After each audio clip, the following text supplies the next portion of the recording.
nós estamos dando um estudo, todos no nosso culto de quarta-feira, sobre livramento de Deus. Eu dei sobre o Salmo 91 e continuando no Salmo 34. Não sei se vocês lembram, mas nós estávamos no Salmo 34.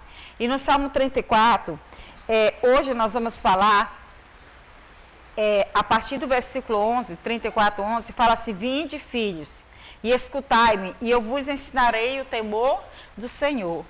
Quem é o homem que ama a vida e que longevidade para ver o bem? Refreia a língua do mal e os lábios de falarem dolosamente. Aparta-te do mal e pratica o que é bom, procura a paz e empenha-te em alcançá-la. Os olhos do Senhor repousam sobre os justos e os seus ouvidos estão abertos. O rosto do Senhor está contra aqueles que praticam o mal. Paralisa estipada a terra a memória. Clamam o justo e o Senhor escuta e os livra de todas as suas tribulações. Perto está o Senhor do que tem o coração quebrantado e salvos de espírito oprimido. Muitas são as aflições do justo, muitas. Mas a Bíblia diz que o Senhor de todas os livra, preserva-lhe todos os ossos, nenhum deles será quebrado. O infortúnio matará o ímpio, e os que odeiam o justo serão condenados. O Senhor resgata a alma dos servos, e dos que neles confiam, nenhum será condenado. Eu quero declarar em nome de Jesus que toda a palavra que vai ser ministrada nessa noite vai ser libertação para a sua vida e para a minha vida, e para todos aqueles que ouvirão depois dessa mensagem em nome de Jesus. Então, queridos, vamos continuar nossa palavra sobre o livramento de Deus. Fala assim que Deus está perto daqueles que tem o coração quebrantado, daqueles que buscam a Ele. Agora, Deus fica longe quando? Quando é que Deus fica longe de nós? Quando nós não oramos. Quando nós não buscamos a Deus, Deus fica longe de nós. Porque a oração, ela é uma conexão entre nós e Deus. Quando você vai orar, duas coisas vão acontecer. A sua vontade vai ser colocada e a vontade de Deus. Quando você entra no momento de oração, você entra com a sua vontade no momento da oração e Deus entra com a vontade dele. E no momento que essas duas vontades se encontram, alguém vai ter que ceder. E quando você cede, Deus fica perto de você. Por isso que nós fazemos muito a nossa vontade, porque nós não oramos. E quando nós não oramos, nós vivemos somente com a nossa vontade. Como que vai haver livramento de Deus? Se nós estamos vivendo no nosso âmbito humano, se nós estamos vivendo dentro dos nossos limites humanos? Como que Deus vai fazer algo poderoso se nós não estamos colocando a vontade de Deus para a nossa vida? Outra coisa é colocarmos Deus em segundo lugar na nossa vida, em segundo plano. Aqui está dizendo que Deus, Ele livra o justo de todas as angústias. Olha que Deus livra. Mas eu vou te falar aqui uma coisa. Para você ser livrado, você tem que estar no propósito de Deus. Você tem que estar debaixo da mão de Deus, debaixo da sombra de Deus. E muitas vezes nós estamos colocando Deus em segundo lugar. Quando eu der, eu vou fazer aquilo. Quando eu terminar isso, eu vou fazer aquilo para Deus. Queridos, tem a vontade permissiva e a vontade impositiva de Deus, que é a vontade soberana. A partir do momento que você vive debaixo da vontade permissiva de Deus, que quando você entra no seu quarto secreto e você diz, eu vou fazer só a minha vontade, essa vontade permissiva de Deus na tua vida vai deixar você aberto para todos os ataques de Satanás. Vai deixar você aberto para todas as setas malignas. Mas quando você fala assim, eu faço a vontade soberana de Deus, querido, Deus levanta um exército de anjos para te guardar, para te proteger. Pode cair do teu lado direita, da esquerda, peste, mortandade, você não vai ser atingido. Por quê? Porque você está dentro da vontade soberana de Deus. E a vontade soberana de Deus é a vontade perfeita. A vontade soberana de Deus é aquela que mesmo você passando por aflições, mesmo você passando por dificuldades, mesmo você passando por humilhações, você vai ter ânimo e você vai ter força interior, você vai ter robustez para que você possa vencer tudo que vem contra a tua vida. Olha só, muitas vezes você pode enxergar somente a sua própria imagem, sua própria circunstância. Você está limitado nas suas circunstâncias. Você está limitado na sua história. Você está limitado nos seus condicionamentos. E quando a Bíblia diz assim, que perto o Senhor está dos que têm o coração quebrantado e salva os de espírito oprimido, Ele está dizendo que quando nós estamos com Deus, buscando a Deus, haverá possibilidades, inúmeras possibilidades, para que Deus venha quebrantar o nosso coração, para que Deus venha amolecer o nosso coração. Olha, e só a igreja muitas vezes tem sido um ritual. Eu vou na igreja, chego lá, eu sento, dou parte do Senhor, bato palma, dou meu dízimo, dou minha oferta, volto, ouço a palavra e volto para casa. Deus não nos escolheu para nós sermos ritualistas. Deus não nos escolheu para vivermos de dogmas. Deus nos escolheu para que nós possamos viver a vontade soberana dele sobre a nossa vida. Olha, o rei Davi, quando Deus o escolheu, ele tomou a posição de rei. Saul gastou toda a vida dele, o ministério dele, tentando destruir Davi.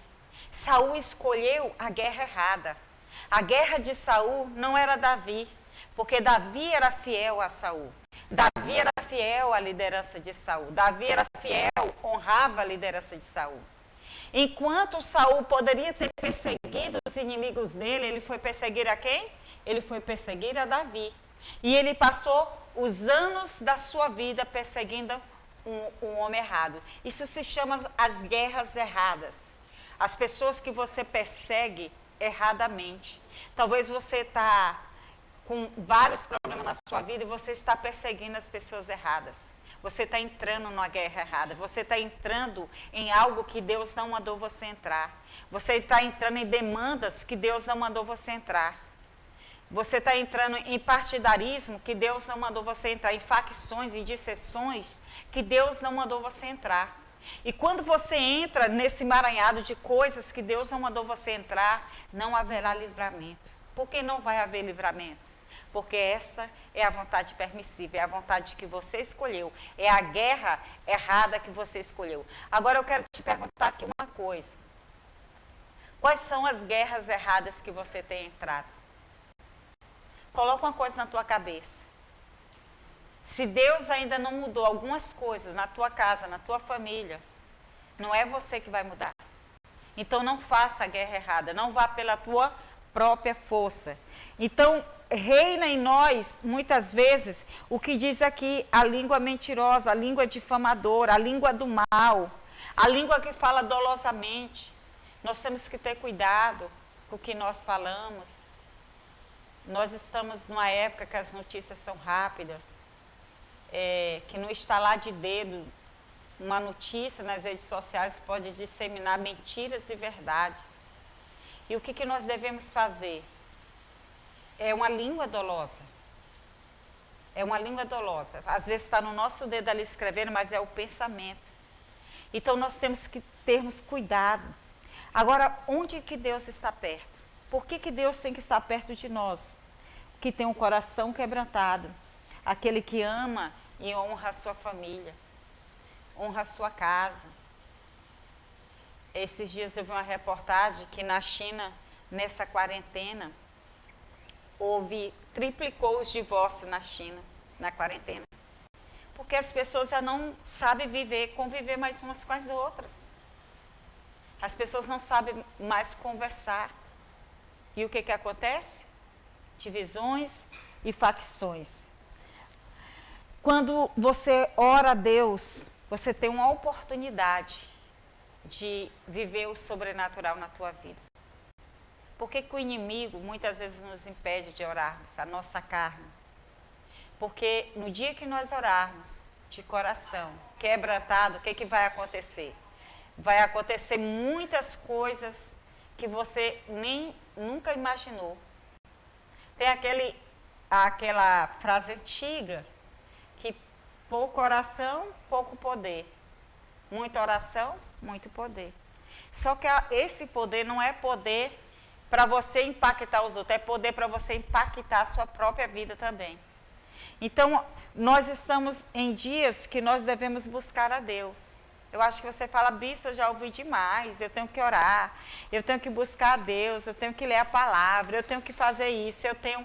Querido, enquanto isso não for um prazer na sua vida, você vai viver derrotas contínuas na tua vida. Olha, para de buscar a Deus só no dia da angústia.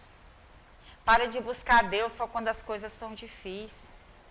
Para de buscar a Deus somente quando o negócio está perto. Você fala, ai, ai, ai, agora é só Jesus.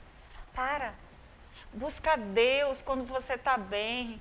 Busca a Deus quando Ele está te abençoando. Busca a Deus com todas as tuas forças. Busca a Deus quando a tua família está feliz. Busca a Deus quando você está bem. Não deixa para buscar a Deus somente quando o negócio está ruim, não. Aí tudo tranquiliza, aí você deixa de buscar a Deus.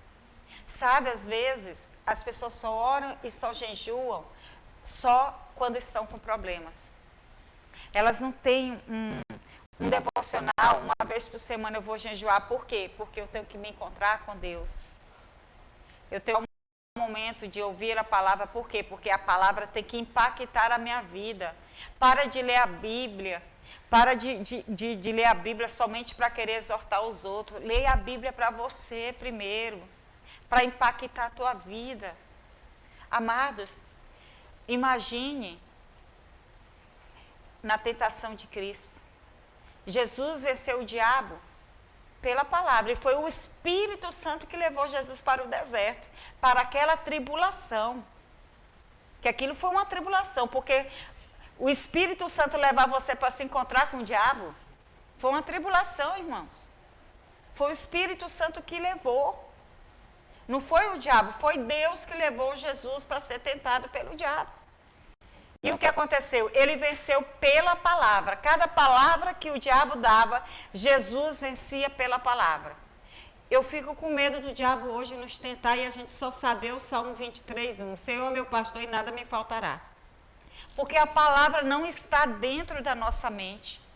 Nós não estudamos a palavra para renovar a nossa mente. Nós não estudamos a palavra para ela edificar a nossa vida.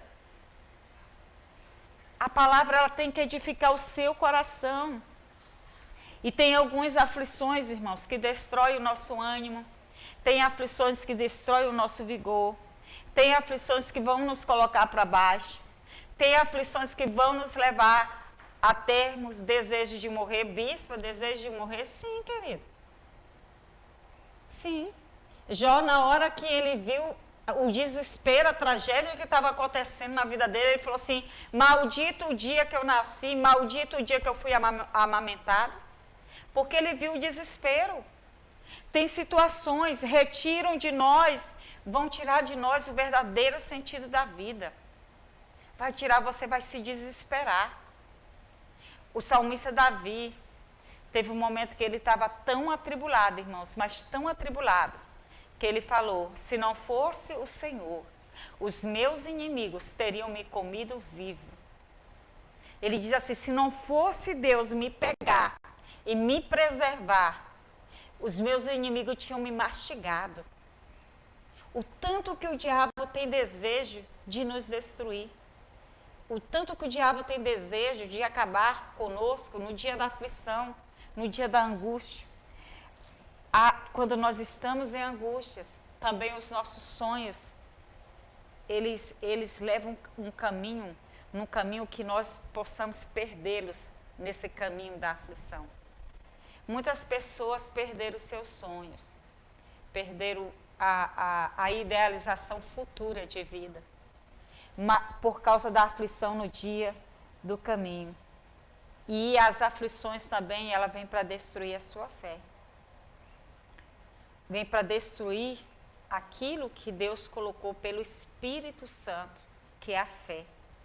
porque a fé é a certeza das coisas que não se vê. Então as aflições vêm para abalar nossa fé, para você não acreditar que coisas sobrenaturais vão acontecer na tua vida. No versículo 19 falando, muitas são as aflições do justo. A Bíblia está dizendo que é pouca não, que são muitas. Ah, bispo, eu não quero passar por aflição. Você vai passar por aflição. Jesus falou assim, no mundo passareis aflições. Ele falou, está fechado, vai ter aflição. Não existe cristianismo, não existe vida com Deus aqui na terra sem aflição. Ele falou, no mundo vocês podem ter certeza que vocês vão passar aflições. Mas aí ele falou a segunda parte do versículo, mas tem de bom ânimo. Tem de bom ânimo.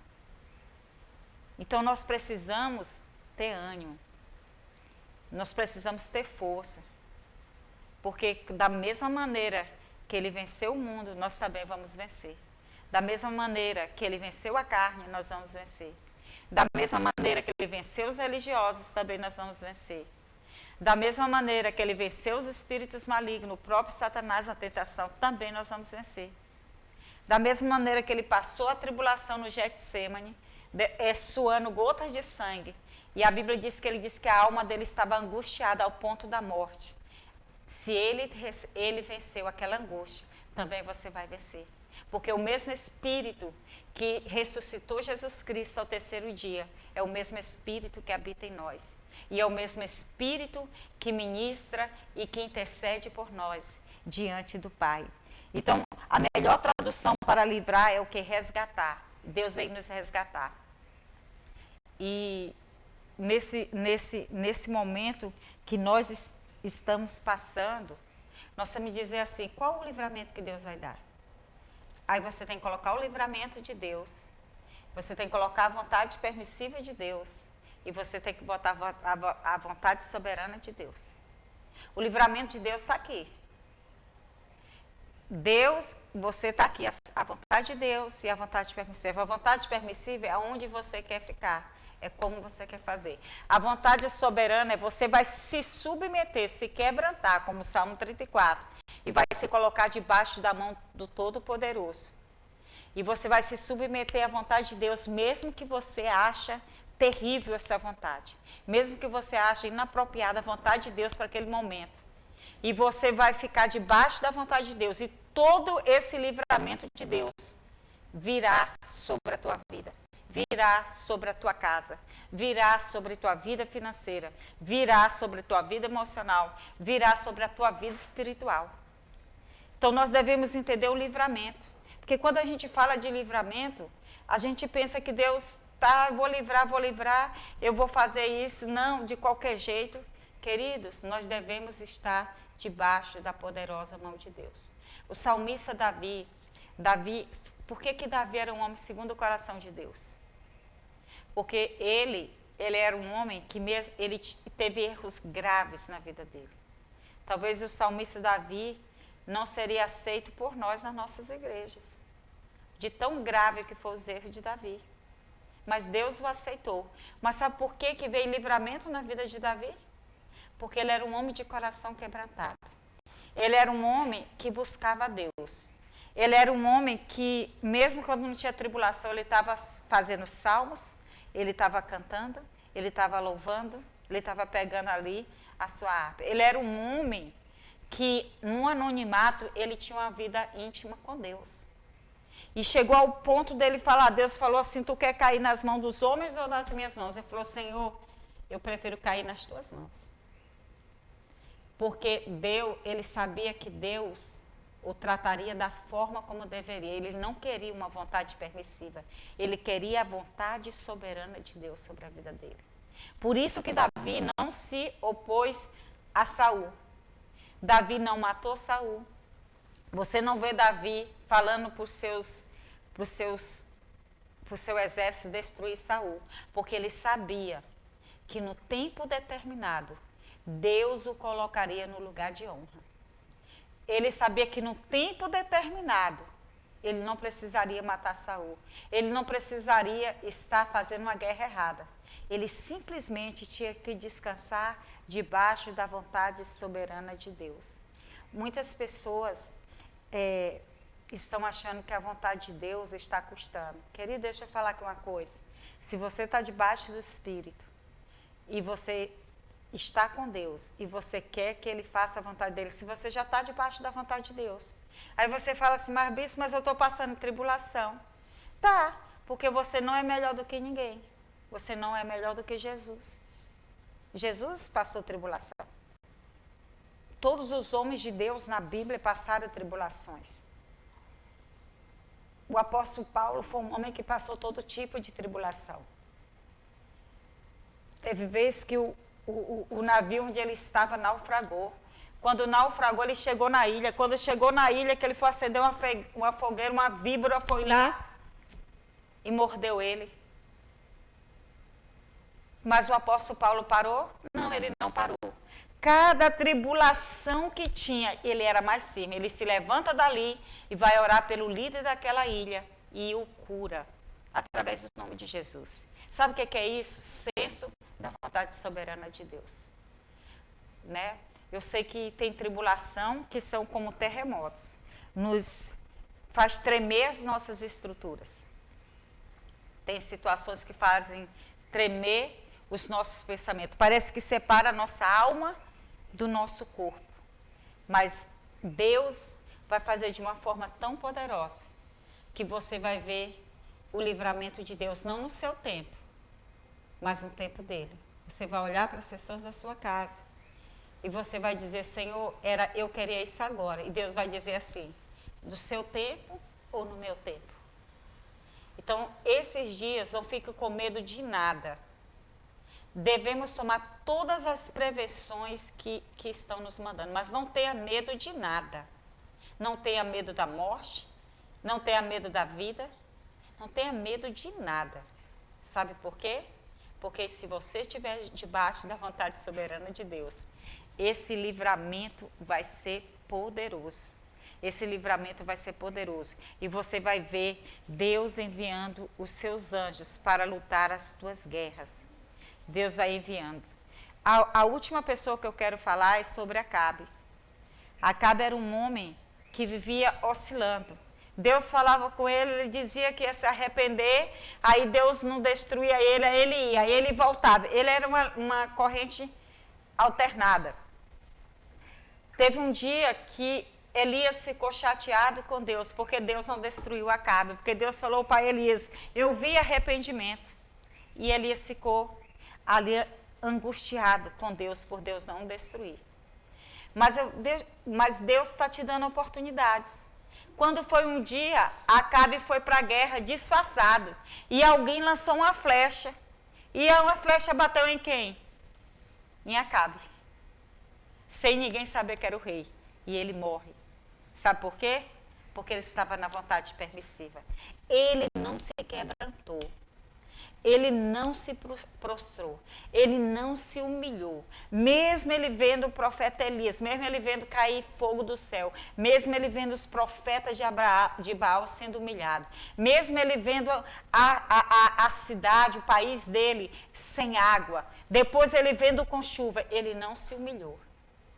Porque humilhação não depende de milagres exteriores. Humilhação é uma decisão interior. Arrependimento é uma decisão interior que você tem que tomar e ninguém pode tomar por você. E ele morreu. E a geração dele, e a mulher dele, e houve maldição na terra, naquele país por causa de Acabe. Porque ele vivia sempre debaixo da vontade permissiva de Deus. É aquele momento que você se encontra com Deus, com a sua vontade. Deus se encontra com você com a vontade dele. E alguém vai ter que ceder. E nessa noite eu profetizo que você vai ceder à vontade de Deus sobre a tua vida, sobre a tua casa. E nós vamos, nesse momento, orar e buscar a presença do Pai. Pedir o livramento de Deus. Eu quero que você escreva aí nos comentários qual o livramento que Deus te deu. Pode escrever aí, alguém vai responder, o bispo. Livramento de Deus do acidente de carro, livramento. Vai testemunhando aí, manda pra gente. E nós vamos orar agora. E eu quero que você peça para Deus fazer a vontade dele na sua vida. Não esmureça, meu irmão. Estou aqui para te incentivar a não esmurecer. Amém? Fecha teus olhos, aonde você estiver, levanta tuas mãos e nós vamos clamar ao nosso Pai. Senhor, nós declaramos nessa noite que nós aceitamos a Tua vontade, como foi cantada aqui numa canção, Pai. Que o Teu reino venha, seja feita a Tua vontade. Que o Teu reino venha sobre nós. Que o Senhor faça a Tua vontade nas nossas casas, a Tua vontade na nossa vida financeira, a Tua vontade na nossa vida emocional e espiritual. Mesmo que nós sejamos relutantes, tira essa relutância do nosso coração. Mesmo que muitas vezes nosso coração é rebelde, nosso coração se levanta contra Ti, que o Senhor possa bater o nosso coração nessa noite. Tira de nós, Pai, todo orgulho, tira de nós toda prepotência, tira de nós, Pai, qualquer tentativa que nós achamos que podemos viver sem Ti e sem fazer a Tua vontade. Deus, nós queremos o livramento do Senhor, não somente para nós, mas para toda a nossa casa.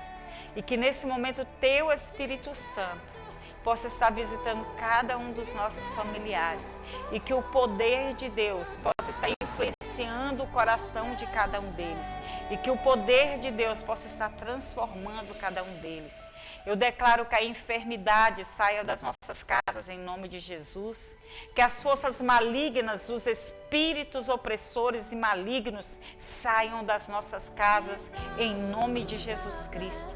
Nós declaramos que todo o poder do inimigo sobre a nossa cidade, sobre o nosso estado, sobre o nosso país, sobre o mundo, todos os espíritos de enfermidades possam sair também em nome de Jesus. Nós clamamos pelo poder do sangue, nós clamamos pelo poder do nome de Jesus. Se você crê, diga